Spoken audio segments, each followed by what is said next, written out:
इस वक्त झारखंड के कई इलाकों में सूरज ढलते ही सन्नाटा पसर जाता है। लेकिन ये सन्नाटा शांति का नहीं, बल्कि उस खौफ का है जो पिछले 10 दिनों में 7 लोगों की मौत से उत्पन्न हुआ है। आप खुद कल्पना कीजिए कि एक ऐसा इलाका जहां लोग अपने ही घरों में कैद होने को मजबूर हैं, जहां रात की आहट मात्र से रूह कांप जाती है। हाथी, जो अब सिर्फ एक जानवर नहीं बल्कि पूरे इलाके के लिए मौत का दूसरा नाम बन चुका है। पहले ये खतरा झारखंड के सीमावर्ती और घने जंगल से घिरे जिले जैसे लोहरदगा, लातेहार, हजारीबाग, खासकर पश्चिमी सिंहभूम, जहां जनवरी के महीने में 25 से ज्यादा लोगों ने अपनी जान गंवाई थी। लेकिन अब समय के साथ बढ़ती गर्मी और जंगलों में पानी की और खाने की कमी के कारण राज्य की राजधानी रांची और आसपास के जिलों में जंगली हाथियों का आतंक बढ़ता जा रहा है। वन विभाग की तमाम कोशिशों और दावों के बावजूद हाथियों का झुंड रिहायशी इलाकों में घुसकर जान माल की भारी नुकसान पहुंचा रहा है। अब हाल ये है कि इन गांवों में लोग अपनी पुश्तैनी जमीन और घर छोड़कर पलायन करने को मजबूर हैं। लेकिन सवाल यह है कि आखिर एक शांत रहने वाला जानवर इतना खूंखार कैसे हो गया? क्या ये सिर्फ एक हाथी का पागलपन है या फिर इंसानों से हुई कोई चूक है? इसके पीछे के कारण आज इस वीडियो में हम इसी पर बात करेंगे और इन घटनाओं का कारण समझने की कोशिश करेंगे। दरअसल जनवरी 2026 से अब तक महज 3 महीनों में हाथी हमलों में 30 से ज्यादा लोगों की मौत हो चुकी है, जो औसतन हर महीने 10 मौतों का आंकड़ा छू रहा है। हालिया हादसों की बात करें तो रामगढ़ और कोडरमा में पिछले 10 दिनों में कुल 7 लोगों की मौत हो चुकी है और 7 से ज्यादा लोग गंभीर रूप से घायल हैं। रामगढ़ जिले के गोला प्रखंड क्षेत्र में जंगली हाथियों के झुंड ने शुक्रवार की सुबह 3 लोगों को कुचलकर मार डाला। मृतकों में ईंट भट्टा पर काम करने वाले 2 मजदूर और एक बुजुर्ग ग्रामीण शामिल है। घटना के बाद से पूरे इलाके में भय और वन विभाग के खिलाफ आक्रोश का माहौल है।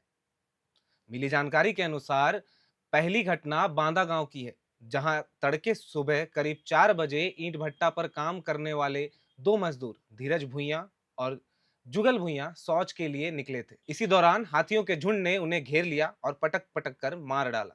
मृतक धीरज मूल रूप से पतरातू के तालाटांड़ के रहने वाला था, जबकि जुगल रामगढ़ के कुजू का निवासी था। दूसरी घटना मुरपा गांव में हुई, जहां 80 वर्षीय रामदेव साव सुबह सुबह महुआ चुनने के लिए घर से निकले थे। हाथियों ने उन पर हमला कर दिया और कुचलकर उनकी जान ले ली। बताया जा रहा है कि 12 हाथियों का यह झुंड बोकारो के जंगल से होते हुए रामगढ़ जिले की रिहायशी इलाकों में दाखिल हुआ है। घटना के बाद ग्रामीणों में भारी नाराजगी देखने को मिल रही है। उनका आरोप है कि इस क्षेत्र में हाथियों का खतरा लगातार बना हुआ है, लेकिन वन विभाग समय रहते कोई चेतावनी जारी नहीं करता। साथ ही हाथियों को सुरक्षित जंगल की ओर खदेड़ने में भी वन विभाग विफल साबित हो रहा है।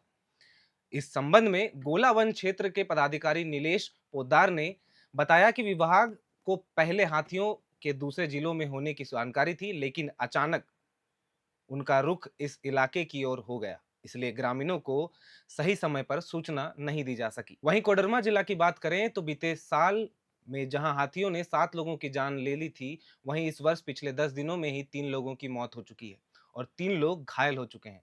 ताजा मामला शुक्रवार रात का है, जहां एक भटके हुए हाथी ने रात को कोडरमा जिले के जयनगर रोड स्थित पत्थलडीहा गांव के समीप जमकर उत्पात मचाया और कई लोगों को अपना निशाना बनाया।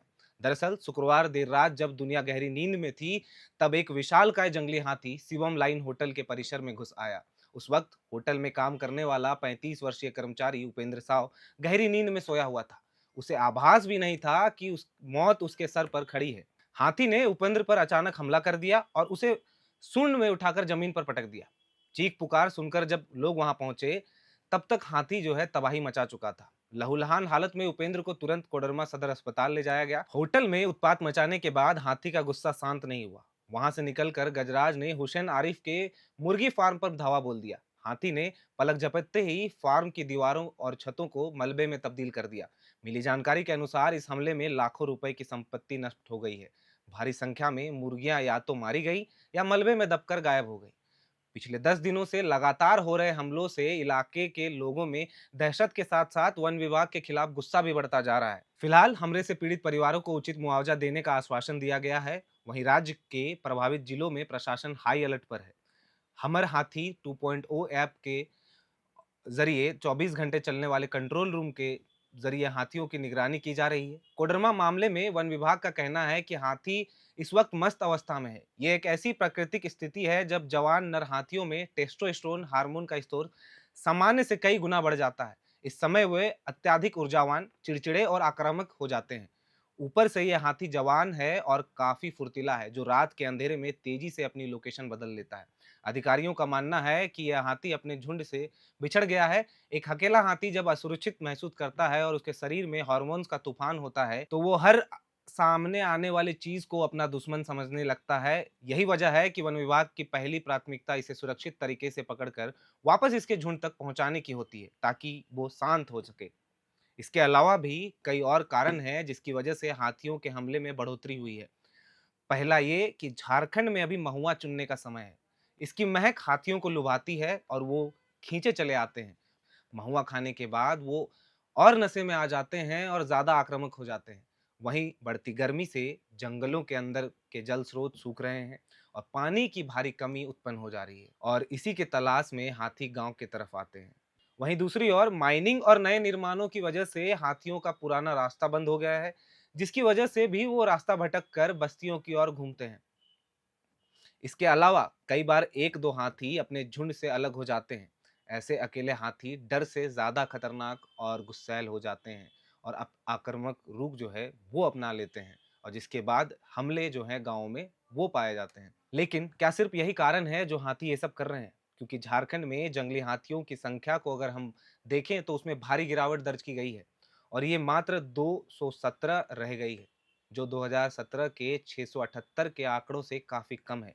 देश में पहली बार डीएनए आधारित हाथी गणना में ये जानकारी दी गई है, जिसे वन्यजीव विशेषज्ञों ने चिंताजनक बताया है, और हाथियों की संख्या में कमी के लिए मानव हाथी संघर्ष की बढ़ती घटनाओं, हाथियों के आवागमन के गलियारों और उनके रहने के स्थानों पर अतिक्रमण को जिम्मेदार ठहराया है। कैसे, चलिए वो समझते हैं। अखिल भारतीय तुल्यकालिक हाथी अनुमान 2005 ने झारखंड में हाथियों की संख्या 149 से 286 के बीच बताई है, जिसका औसत 217 है। केंद्रीय पर्यावरण मंत्रालय ने 2021 में सर्वेक्षण शुरू होने के लगभग 4 साल बाद ये रिपोर्ट जारी की। राज्य वनिज बोर्ड के पूर्व सदस्य डीएस श्रीवास्तव ने बताया कि झारखंड अब हाथियों के लिए सुरक्षित निवास स्थान नहीं रहा। हमने खनन, सड़क निर्माण और अन्य गतिविधियों के माध्यम से उनके प्राकृतिक आवास को नष्ट कर दिया है। उनके आवागमन के मार्गों पर या तो अतिक्रमण कर लिया गया है या उन्हें नष्ट कर दिया गया है। जंगलों के बड़े पैमाने पर विनाश के कारण हाथियों को भोजन, विशेष रूप में बांस की कमी का सामना करना पड़ रहा है। उनके पास राज्य से बाहर जाने के अलावा कोई विकल्प नहीं है। रिपोर्ट के अनुसार निवास स्थल नष्ट होने के बीच हाथी हजारीबाग और रांची जैसे नए क्षेत्रों में पलायन कर रहे हैं, जिससे संघर्षों को रोकने में मुश्किलें पेश आ रही है। इसमें कहा गया है कि इससे मानव हाथी संघर्ष की घटनाएं बढ़ी हैं। रिपोर्ट के अनुसार 2004 से 2017 के बीच लगभग 30 हाथियों की मौत दर्ज की गई है, जिनमें अधिकतर की मौत बीमारियों, जहरीले पदार्थ खाने, अवैध शिकार, रेल दुर्घटनाओं और बिजली का झटका लगने के कारण हुई है। राज्य के एक वन अधिकारी ने बताया कि हाल के वर्षों में पश्चिम सिंहभूम जिले में आईडी विस्फोटों में कम से कम 5 हाथियों की मौत हो गई है। पर्यावरण, वन और जलवायु परिवर्तन मंत्रालय द्वारा संसद में पेश किए गए आंकड़ों के अनुसार वित्तीय वर्ष 2019-20 से शुरू हुई 5 वर्षों की अवधि में झारखंड में हाथियों के साथ संघर्षों ने 474 लोगों की जान ले ली है। वहीं पूरे भारत की बात करें तो मुख्य वन संरक्षक एस.आर. नटेश ने कहा कि वे हाथियों की अनुमानित संख्या रिपोर्ट का अध्ययन कर रहे हैं। उन्होंने कहा, रिपोर्ट में दिखाया गया आंकड़ा हमारे अनुमान से काफी कम है। SAIIEE 2005 के अनुसार भारत में जंगली हाथियों की संख्या 18,255 से 26,645 के बीच होने का अनुमान है, जिसका औसत 22,446 है।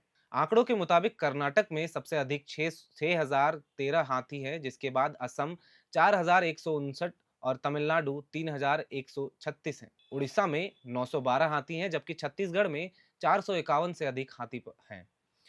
फिलहाल जो वन विभाग जो है इस मामले को पर गंभीरता बनाए हुए है और तमाम जगहों पर हाई अलर्ट कर दिया गया है, और लगातार लोगों से अपील की जा रही है कि किसी भी तरह कहीं भी कोई हाथी अगर दिखता है आपके आसपास के इलाकों में, तो सबसे पहले वन विभाग को सूचना दें, जिसके बाद अपने परिवार और जो अपने परिवार के सदस्य हैं, उनकी सुरक्षा जो है वो सुनिश्चित करते हुए हाथियों से जितनी दूरी हो सके, उतना दूर रहने की कोशिश करें।